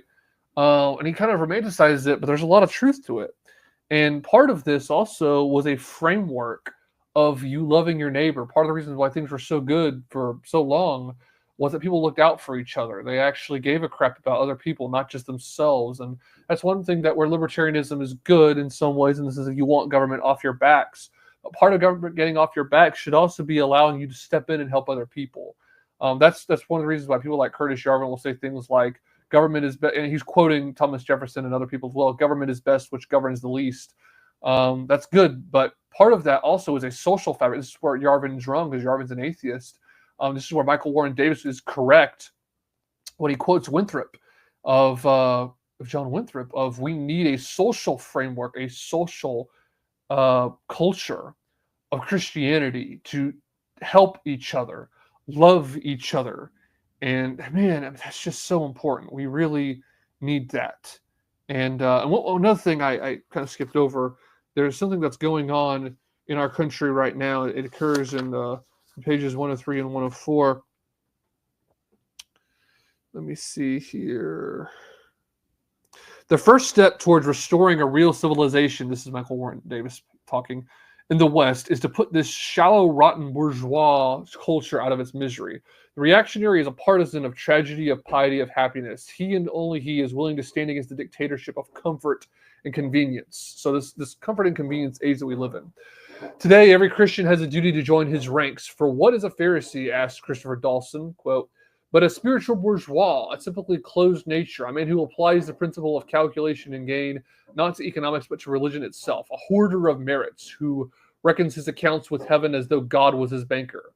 It is against this closed, self-sufficient, moralistic ethic that the fiercest denunciation of the Gospels are directed. Even the sinner who possesses a seed of generosity, a faculty of self-surrender, and an openness of spirit is nearer to the kingdom of heaven than the righteous Pharisee, for the soul that is closed to love is closed to grace. That isn't to say that every middle-class person is a Pharisee, of course. On the contrary, given how endemic depression, anxiety, addiction, and suicide have become in our society, there seem to be a great many people whose souls are revolting against our bourgeois culture. As in the time of Christ, the true Pharisee comprised a small political and financial elite. They uphold the champagne socialist system because it serves their interests. They go by names such as Jeff Bezos, Hillary Clinton, Bill Gates, and Mike Bloomberg. They tell us that the past was bad and they are the future, that the future will be one of ever greater convenience and comfort, and that there is no alternative but a return to racism and sexism and inequality. The conservatives who seek to conserve the status quo are merely their useful idiots. The great evil of progressivism is that by denigrating the past, it raises ingratitude to a virtue and blinds us to the lessons of experience. The great evil of conservatism today is that it is willing to surrender the past as long as markets are free. Conservatives can then join liberals in praising progress, but is it really progress in any worthwhile sense? The point of this past is not to dwell upon it, but to take eternal truths from it and return them to the present, where they may have been misplaced or suppressed. Dawson, as usual, put it best. It may even be questioned, as indeed it has been questioned by many, whether the modern advance of Western civilization is progress in the true sense of the word, whether men are happier or wiser or better than they were in simple states of society, and whether 20th century Birmingham or Chicago is to be preferred to medieval Florence. The reactionary's role is to return life to its natural rhythms and eternal truths, free the slaves of comfort, rescue the victims of convenience, and do what conservatives are incapable of doing. Point out the path to an older, better way, a way of self-sufficiency, independence, and freedom, far away from the champagne socialists and their coercive, deadening bourgeois dystopia. And with that, guys, I really would love to talk to you guys about this a little bit more, but I have to kind of give you the short version because we're kind of running low on time. I don't want to go on so long and I read too much of this for you that there's not much that you can get from it. I really want to leave you something that you can read for your own and get something out of this. I can't recommend this book enough. It's mandatory reading. He writes this stat. This is interesting. 86% of Americans can read, and that number is declining. But so what? Most of our countrymen are functionally illiterate anyway. About 1/4 of us simply choose not to read, ever. The rest of us spend an average of 15 minutes a day reading for pleasure. Those are real statistics, by the way. Again, this is back in 2021. It's probably gotten worse. And when we do deign a leaf through a book, it's likely some rubbishy bestseller that everyone else is reading, such as 50 Shades of Grey, or for the intellectual, Harry Potter. And why? Because our English classes are chock full of garbage like A Canticle for Leibowitz and The Giver. Sure, if students stick to it, they might read Hamlet or the Odyssey. Still, most people don't care about the great books. Maybe you think they should. I certainly do. Yet surely there's a more efficient way of getting young people to read the classics than threatening to call child services on their parents if they don't. America's early colleges were meant to produce a natural aristocracy, a class of men whom their fellow citizens would elect to govern a republic, in deference to their own wisdom and virtue. Benjamin Franklin founded the University of Pennsylvania to train men with an inclination to serve mankind, one's country, friends, and family. Donald Trump is the first of our commanders-in-chief to claim UPenn as his alma mater. Do that as you will. Only 12 U.S. presidents were not college graduates, and that includes just one elected since the turn of the 20th century, Harry Truman. The system of compulsory schooling continues because it's the principal means by which progressives reproduce themselves. Think about that, guys. Education system is failing. But the only way for the progressives to indoctrinate people is with the universities. That's why they insist, they demand that children go to school. Not just universities, I shouldn't have said that. I should have said the public school system in general. It begins at a very early age when they're taught about transgenderism and drag queen pedophile time. I'm just going to call a spade a spade. That's what this drag queen crap is about. Grooming children. Okay, so I really have got to wrap up there. I'm sure that at some point I will talk about this book again. Not sure if it'll be a part 2, really, but I feel like I've really talked about this book a lot, or the ideas that it connects to. Read this book, turn to the back of the book, and read the books that he suggests as well. I wouldn't really recommend, there's only one I wouldn't really, one that I would strike through. Victor Davis Hanson is a guy that denounced Daryl Cooper, who is doing really, really good work. I really like Daryl Cooper. He's a good faith, honest, intellectual guy who's trying to take objective look at history. Victor Davis Hanson is like, no, don't listen to that guy. He's spreading misinformation. He's bad. And unfortunately, Michael Warren Davis recommends that you read his books. That's a minor little piddling thing that I disagree with Michael Warren Davis about. Overall, I agree with everything else in this book. And yeah, I really think that, maybe a middling, peddling view or two of history, that's something that would be important to me, but is a difference between Michael Warren Davis and I. But we agree on almost everything else, how to live our lives. He wants us to live historically, live traditionally. And I certainly think that that's important. Farming when we can, or at least having a good garden, and homesteading. It's a really good way to raise children and to live one's life as much as possible, to try and be independent from the government. He also advocates for having good friends in the real world, not just the online world. That's an important thing as well. People that share your values. Be selective with your friends. If we know anything, I'll kind of wrap up on this. Proverbs is very clear that you need to choose your friends carefully because they influence you.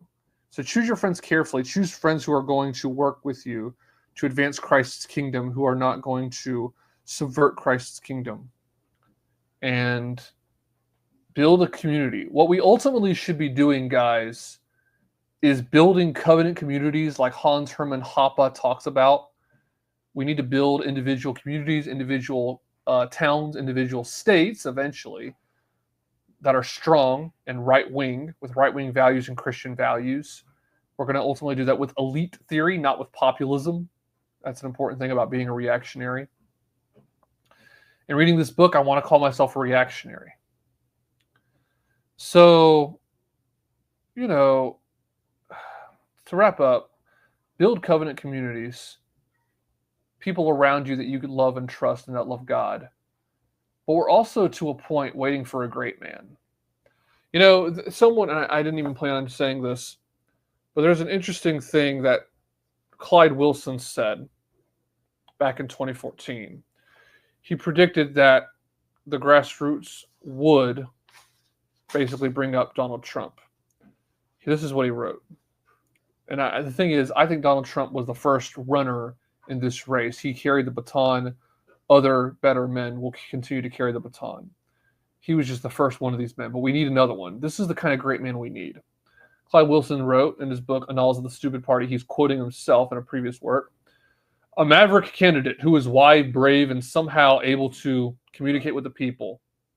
Let me read that again. A maverick candidate who is wise, brave, and somehow able to communicate with the people over massive jamming by the media could perhaps get a message across about the real dangers to the Commonwealth, debt, imperial overextension, the ongoing proletarianization of the middle class, to mention just a few. We can be certain that the two parties will never touch a real issue which might upset their cozy relations with each other and the media. For such an outsider to succeed would require extraordinary circumstances indeed. However, he might accomplish the wrecking of the Republican elite, which would be a great service to the restoration of good government. So did Trump attack the elite in the Republican Party? Yeah. But we need someone who fights against this even harder. I really think what we need is a destruction of the Republican Party. And as you read the book, Annals of the Stupid Party, about the Republican Party, you will come to that conclusion. It needs to either be changed to the point that it's unrecognizable, or just completely done away with, burns down, and we have a new party take place. Or even, if you want to really take a look at what Michael Warren Davis talks about, he talks about the beauty in not being political. Take power in a non-political way. Really, in a weird way, an anti-political way. What am I talking about? Not in a way per se that gets the most votes, but in a way that gets the most power. And look, there are times where getting the most power equates to getting the most votes, yes. But the first step should be to get power, and if that means getting votes and getting elected, yes. But there's also ways you can get appointed by candidates, getting into power and using that power to get more power. And that's what we need. If we can get things where not everyone is all political, where really only one or two people or a group of people, we have a right-wing elite in charge of this country, or one right-wing elite person in charge of this country, we'll be in a much better place. So we really need to be making covenant communities. We need to be working on Christian communities, eventually Christian states, Christian rule, but waiting on a great man, one of these wise maverick, like Clive Wilson's writing about, to rise up. There will be eventually an American Caesar, a great man that will take over.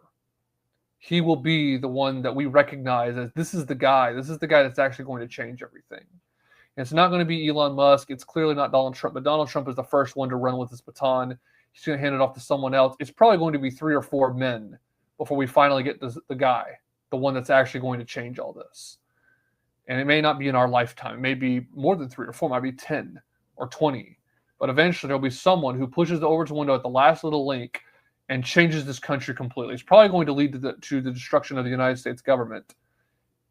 But that's not really a bad thing, considering how evil and corrupt it is and how entrenched it is with the media and the universities. And then the progressives will lose their power. They're going to go nuts. But there'll be nothing they can do. And I'm not going to read the quote because it's kind of grotesque, but it's fitting. Look up Rorschach's quote if you want to know how I feel about that. It's in the first panel of the comic Watchmen. Guys, I appreciate all of you guys listening. Again, I'm sure I'll reference this in the next few episodes or something. This is an amazing book. It's really cool. He's a really intelligent man. God bless all of you. Everybody, have a great evening and take care. I'll see you in the next episode.